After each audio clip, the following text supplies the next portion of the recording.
Hello student, good morning. आज तुम्हें कुछ और क्वेश्चन हम बता रहे हैं कि जैसे ये क्वेश्चन e की power 2x plus 1 upon e की पावर 2x माइनस। जब भी न्यूमरेटर अपॉन डिनोमिनेटर में है तो 99% केस में ये सोचो कि डिनोमिनेटर का डिफरेंशिएशन न्यूमरेटर है कि 99। 1% में न्यूमरेटर का डिफरेंशिएशन डिनोमिनेटर, लेकिन 99 ऑलमोस्ट हम ये सोचते हैं कि डिनोमिनेटर का डिफरेंशिएशन न्यूमरेटर है कि।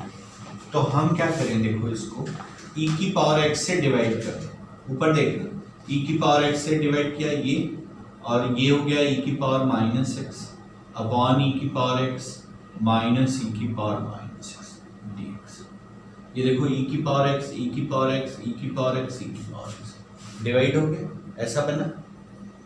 अरे भाई न्यूमरेटर और डिनोमिनेटर में e की पावर x से हमने क्या किया, डिवाइड कर दिया। तो अब देखो इसका ये क्या है, डेरिवेटिव है, तो इसको क्या करो आप t मान e की पावर x माइनस e की power minus x is equal to t.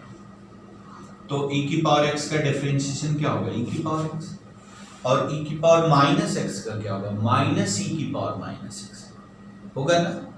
तो ये माइनस माइनस क्या हो गया, प्लस हो गया, और ये क्या हो गया, dx इक्वल टू क्या हो गया, dt। यानी e की पावर x प्लस e की पावर माइनस एक्स dx की जगह क्या हो गया, dt।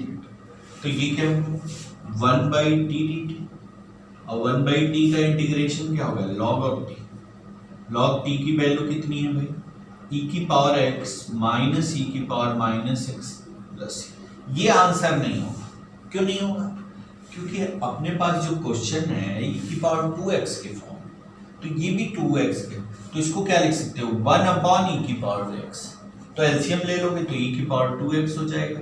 तो ये क्या हो गया, log ऑफ e की power 2x minus 1 upon e की पावर x प्लस c। ये बात समझ में। अब ये देखो log m by n के फॉर्म में, तो log m by n क्या होता है, log m minus log n। तो इसको आप क्या लिख सकते हो, log ऑफ e की power 2x plus 1 minus log of e की पावर x प्लस c। तो x, ये देखो ऊपर देखो, log m की power n, n log m हो जाएगा, तो x log e की वैल्यू कितनी हो जाएगी, 1। तो ये फाइनली आंसर क्या हो गया, log e की पावर 2x, सॉरी ये माइनस होगा, minus 1 minus x plus c, ये आंसर राइट, नोट कर लिया। अब देखो इसको एक और नेक्स्ट क्वेश्चन जो है हम करें। Next, log of x, sorry sine 1 plus log of x का whole square upon x plus dx। ये देखो, अब ये देखना कि अगर तुम्हें डिफरेंशिएशन अच्छे से आता है तो तुम्हें पता है कि इसका ये दोनों डेरिवेटिव है, इसका 1 प्लस log x के होल स्क्वायर का ये दोनों क्या है, डेरिवेटिव है। कैसे डेरिवेटिव है, अब चेक। तुम अगर पूरे इंटीग्रेशन में यही दो चीज तुम्हें खोजना है, तो ये देखो 1 प्लस log ऑफ x का होल स्क्वायर को हम क्या कर रहे हैं, t मान, 1 का डिफरेंशिएशन 0, और ये देखो x स्क्वायर का डिफरेंशिएशन क्या है, 2x, यानी 2 log x। अब फिर अंदर वाले का करते हैं, log x का क्या हो गया, 1/x, यानी x dx इक्वल टू कितना, d, यानी log x अपॉन x dx equal to 1/2 dt। ये देखो log x अपॉन x dx equal to 1/2 dt। तो 1/2 और ये हो गया साइन ऑफ t, और साइन t का इंटीग्रेशन क्या होता है, माइनस कॉस t।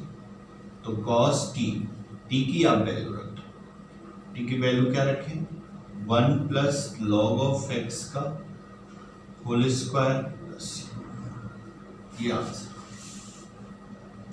ठीक, अब देखो नेक्स्ट टाइप इंटीग्रेशन की, नेक्स्ट टाइप इंटीग्रेशन।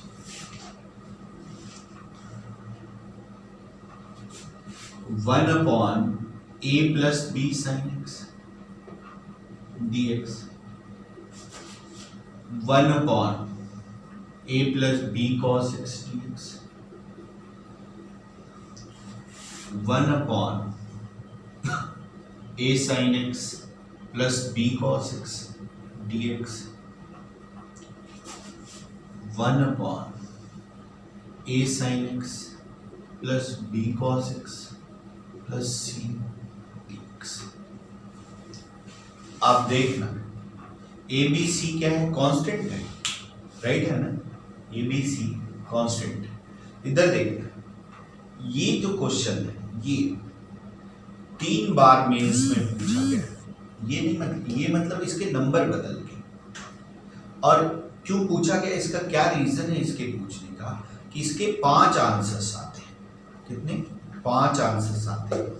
तो ये जो है ये 3 टाइम जेईई मेंस में पूछा गया और इसके 5 आंसर्स आते हैं, 5 आंसर्स। ठीक है ना, तो ये केस आप बहुत ही इंपॉर्टेंट समझो कि ये पूछा ही, मैंने जनरली कोरिलेट करता है। इसको कोरिलेट करने का मतलब होता है कि इसके आंसर्स बहुत सारे, मान लो एक आंसर आपको आता है तो वो जो ऑप्शन में है वो नहीं में मैच कर रहा है तो तुम उसको नहीं कर पाओगे।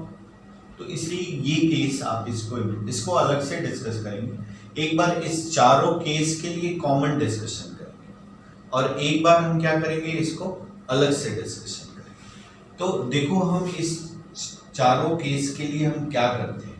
पहला स्टेप 1 साइन एक्स या हो या कॉस एक्स हो, इसको 10 के फॉर्म में लिखते हैं। 2 tan x by 2 upon 1 plus tan square x, और कॉस एक्स को भी 10 के form, 1 minus tan square x by 2, 1 plus tan step. यानी पहला स्टेप हम क्या करेंगे, साइन कॉस को 10 के टर्म में लिखते हैं, राइट है। दूसरा स्टेप क्या करेंगे, स्टेप 10x by 2 को t मान लेंगे, फिर ये इंटीग्रेट हो जाएगा। 2 स्टेप, ये चारों तरह के क्वेश्चन इसमें 2 ही काम करना है कि साइन एक्स कॉस एक्स को 10 के टर्म में लिखना है और अगला क्या करना है, कॉस 10x by 2 को t मानना है। लेट्स इसके एक एग्जांपल लें, तो लेते हैं।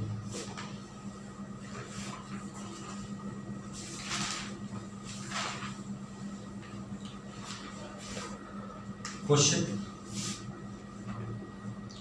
1 upon 3 plus 2 sine x dx। अब पहला स्टेप क्या करना है, हमें साइन को 10 के फॉर्म में लिखते हैं। 1 अपॉन 3 और साइन को 10, 2 tan x by 2 upon 1 plus क्या होगा भाई, tan स्क्वायर एक्स dx। ठीक है, अब इसका इधर मल्टीप्लाई होगा और ये ऊपर चला जाएगा, तो 1 plus tan square x by 2 क्या हो जाएगा, sec स्क्वायर एक्स by 2। तो ये हो जाएगा sec स्क्वायर एक्स by 2 और ये हो जाएगा 3 plus 3 tan square x by 2 plus 6 tan x dx। अब हमने अगले स्टेप में आपको क्या, 4 tan x। अगले स्टेप में हमने क्या बताया आपको कि tan x by 2 को t मान लें, तो tan x by 2 को आप क्या करो भाई, t मान लो, तो ये क्या हो जाएगा, sec square x by 2 dx equal to कितना भाई, dt। तो ये देखो, और 1/2 भी, क्योंकि x/2 का डिफरेंशिएशन क्या होगा 1/2 होगा।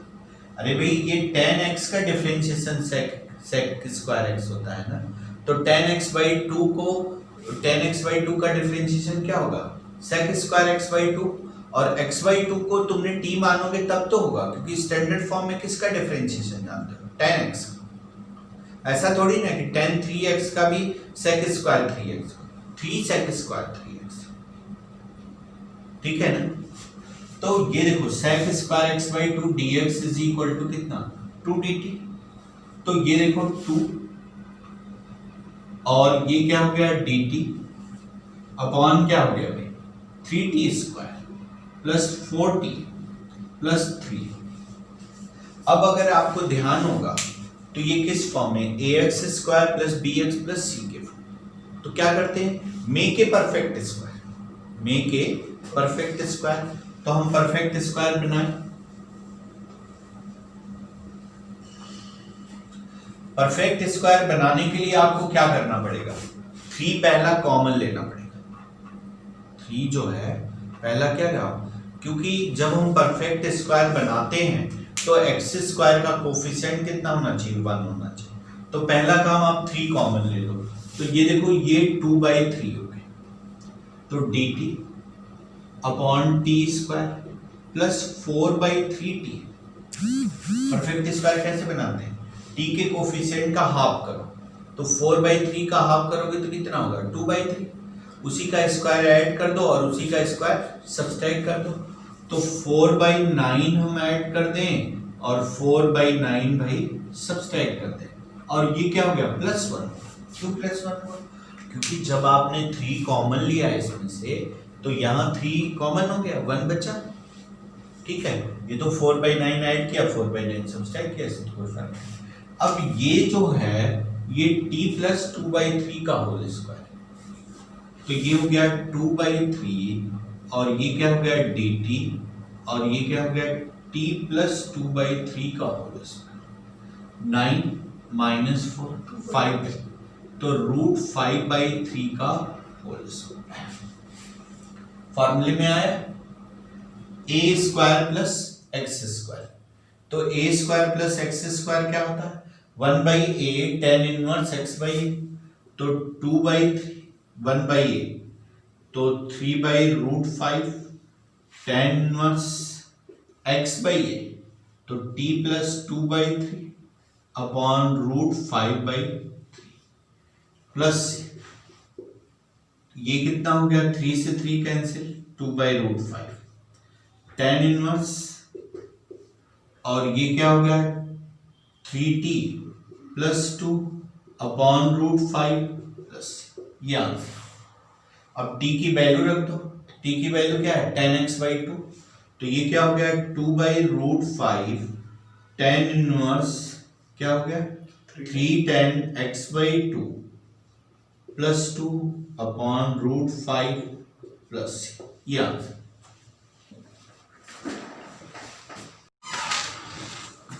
ये देखो इसके आगे जो ये क्वेश्चन हमने डिस्कस किया कि इसके 5 आंसर होंगे, ये 3 sin x plus 2 cos of x dx, ये तो इसके 5 आंसर कैसे होंगे।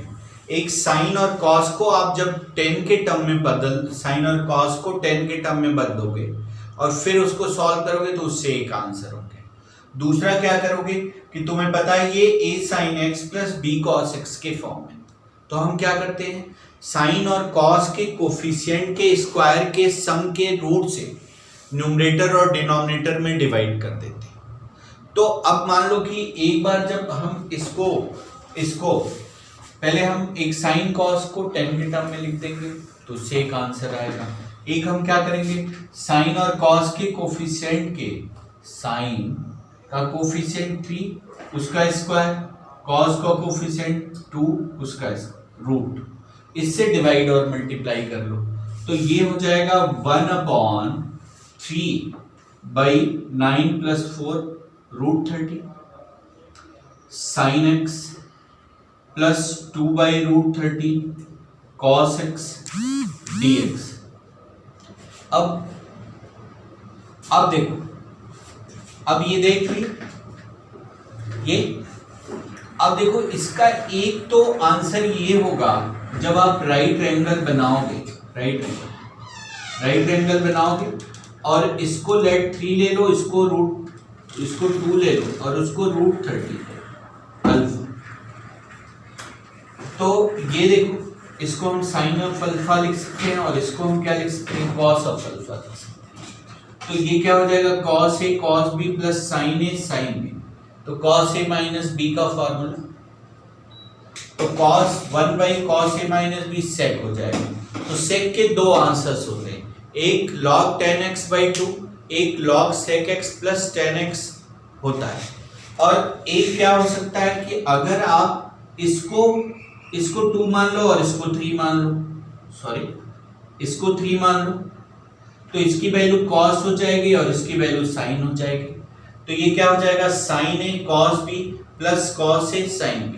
तो sin a प्लस b, तो 1/sin जो होता है वो कोसेक होता है और कोसेक को हम क्या लिख सकते हैं, log 10x/2 और एक log cosec x minus cot x। तो 4 आंसर हुए।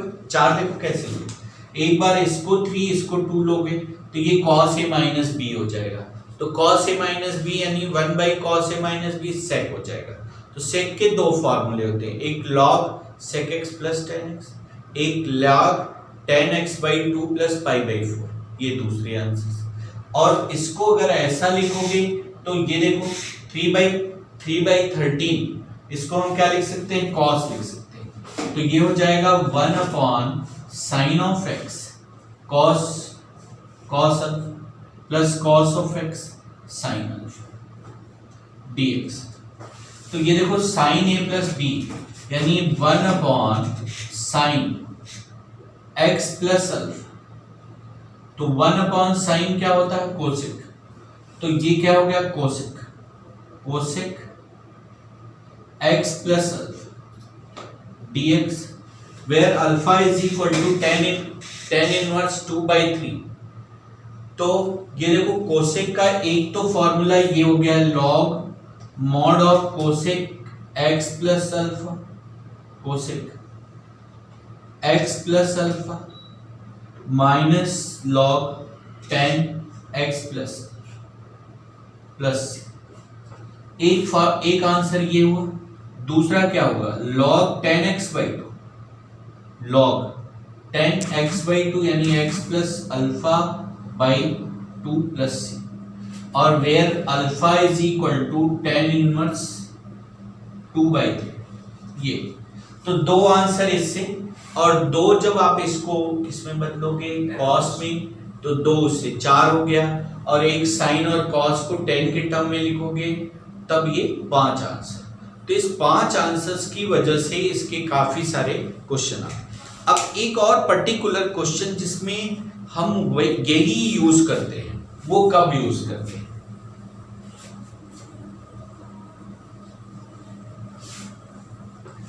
वो कौन सा है, 1/√3 sin of x plus cos x dx। याद रखना, जब साइन और कॉस में किसी का भी कोफिशिएंट इरेशनल हो, जैसे साइन का कोफिशिएंट क्या है, इरेशनल है, तो कभी भी साइन और कॉस को हम 10 के टर्म में नहीं लिखते, क्यों, इरेशनल। तो ये किस फॉर्म में है, a sin x plus b cos x के फॉर्म में। तो साइन का कोफिशिएंट कितना है, √3 का स्क्वायर प्लस 1 √2, तो ये 2, तो 1/√3/2 sin of x plus 1/2 cos of x dx, 1/2 इधर। अब देखो यहां से देखना कि ये चार आंसर्स जो है कैसे होंगे।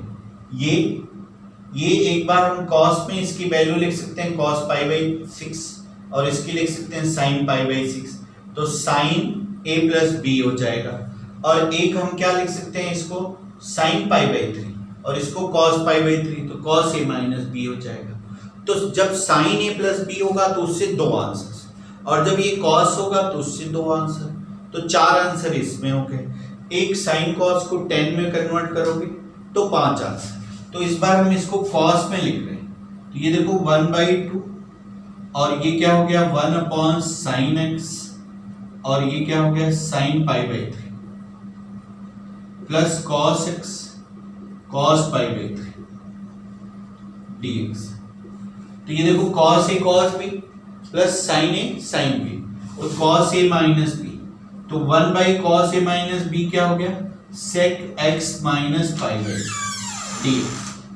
तो इसको हम क्या लिख सकते हैं 1/2 log 10x/2 प्लस π/3, क्योंकि सेक में है तो 10x/2 यानी इसका एंगल कर दो x/2 माइनस π/6 प्लस π/4 और प्लस क्या हो गया c। अब इसको सिंप्लीफाई कर दो तो ये एक आंसर हो जाएगा।